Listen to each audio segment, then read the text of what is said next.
Hey everyone! So I'm going to be starting a new playlist. This time is on space physics, and is going to be again, of course, space and the universe and all that stuff, but in not a very high level. It's a little bit of a background information, lower level, just if you're starting to learn about space physics. And the first thing that I'll start with is circular motion. Now we have circular motion. We can see it almost every day. It could be in sports, it could be in satellites around the Earth, for example the Hubble telescope as well around the Earth, fairgrounds attractions, and then in the solar system as well. The planets go around the sun more or less in a circular motion. Now the reason why I say more or less in a circular motion is for two reasons. Number one, the orbits are really not circular. They have an elliptical shape, which is kind of a squashed circle, but the eccentricity of the orbits are actually pretty low, so you can just approximate and say that they go around the sun on a circular motion. Now the other reason is, and I'm not going to go into this detail, but actually the orbits never make a full circle, a full closed circle, but this is just because it keeps going around the sun more or less in a circular motion, but they don't repeat the same path. And this is not for your level, so don't worry about it. But there we go. We need circular motion, or we have circular motion in the solar system. So I'm going to focus on circular motion today. So here we go, planets, satellites, orbits, so they all have to do with this circular motion.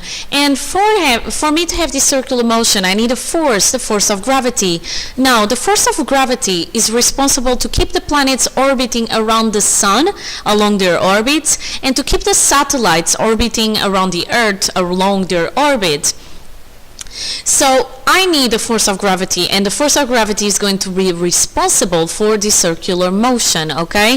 The force of gravity on an orbiting body in a circular orbit is always towards the center of the circle, okay? So how do we get circular motion happening then?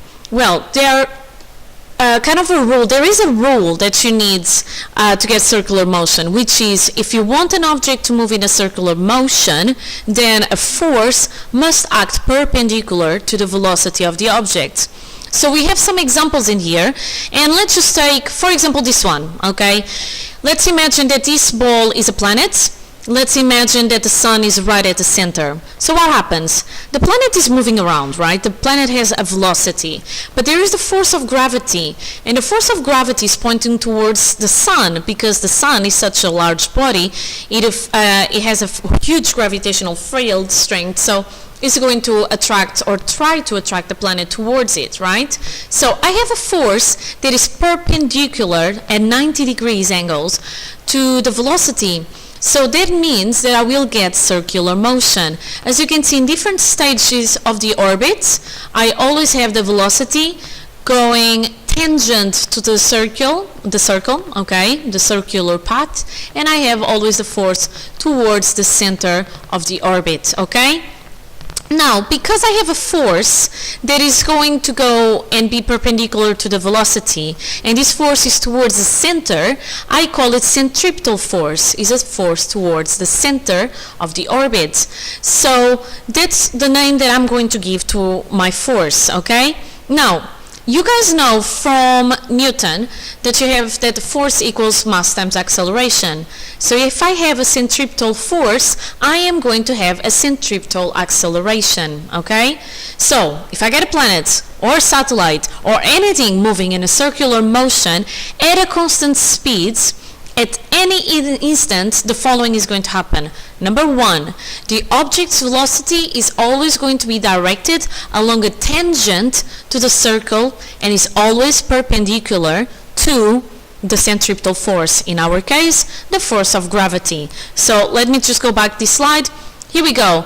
Velocity, tangent, just about touching, but not really, going on top of that circular path, okay? And perpendicular to the force, okay? The velocity changes direction as it moves around. Again, if you remember the diagram, I keep having the velocity changing direction as I go around in the circle. So fine. And then the change of velocity is towards the center of the circle. Now, again, if you look here, my velocity is changing towards the center of the circle, because now I was trying to go up, now I'm going sideways, and then I'm going down, and then I'm going on the other side. So it's like if I'm starting to go towards the center of the circle, but I never go and fall onto that center of the circle, okay? But it's towards, so I keep moving about the center of the circle, okay? Now, the acceleration, because it's a vector and force is a vector, then the acceleration is going to be as well directed towards the center of the circle, okay? This acceleration changes the speed of the object, planet or satellite in this case, but does not change. Did I say it changes the speed? Changes the velocity of the object, but does not change the speed. Now, if you do not know the difference between velocity and speed, go into one of my videos where I say vectors and scalars, or maybe I even call it velocity and speed. But what happens is, speed is how fast you're going, is a number, is a scalar, okay? Velocity is your speed in a given direction. So velocity is a vector. It has a magnitude, a number, and a direction.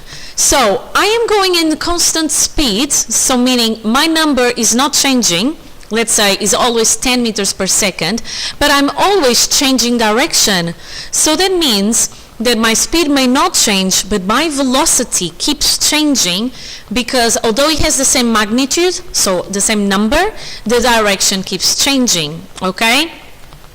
So therefore, because I'm always changing and moving towards the center of the circle, I have a velocity that changes, okay? Because again, my direction is always changing, all right? So the resultant force, which is acting on the object, is towards the center of the circle, and that's why I say that this acceleration is the centripetal acceleration.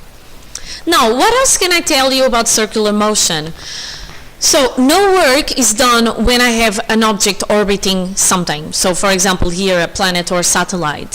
So this is quite important for you to understand, because you may be thinking, well, it's moving, there is some distance, there is some force, so of course I'm going to have work done.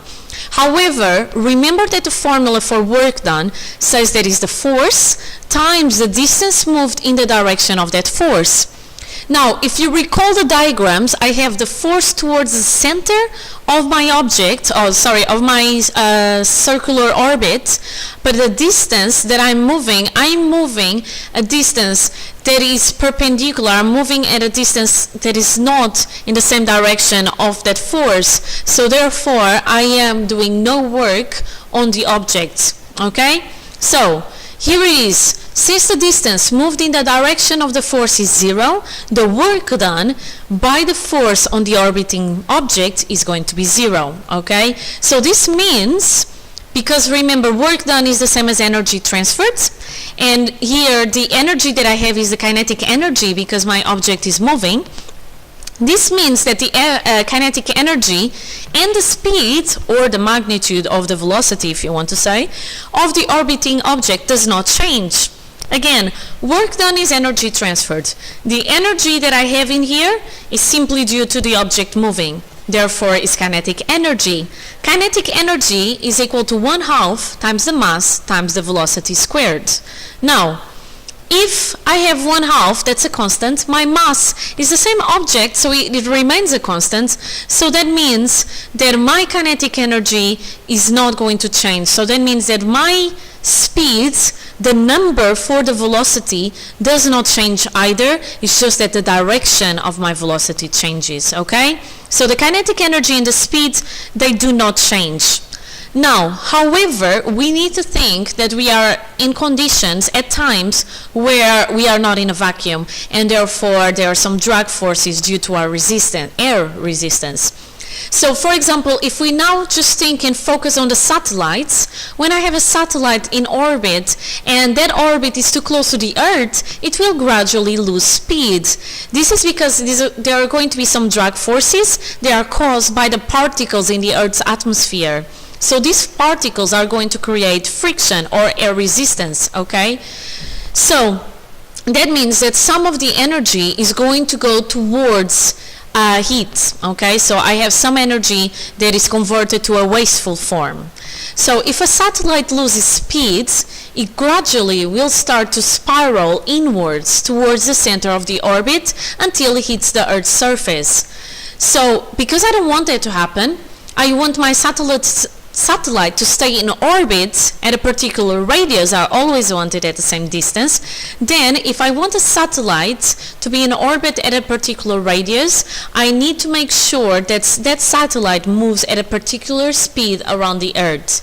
And that is so my satellite is not gradually losing that speed and is not going to spiral inwards, okay? So the planets, they also need to orbit the sun at a certain speed in order not to fall on it, okay? Now, since I've been talking about satellites, I have here two videos for you. Now, the second one actually, how do satellites stay in orbit around the Earth, is giving you a little bit more of information of what I told you. And it also tells you a little bit about the launch and how important it is to get the right speed. If it's too slow, it will spiral inwards and fall. If it's too fast, it can go out of the range of the planet, so leave and not stay in circular orbit. So you need the correct speeds. So that video tells you about it. The other video, my first one, the second one that I'm talking about now, is this, you know, what everyone is talking about at the time, or at this time, the SpaceX launching the Tesla Roadster to Mars. So there you go. There is going to be the Falcon Heavy test flight in that video, okay? So I'm going to leave them both in the description, and I hope the lesson made sense for you. If not, talk to me directly or send me a message. And up to my next video, keep happy and healthy. Bye!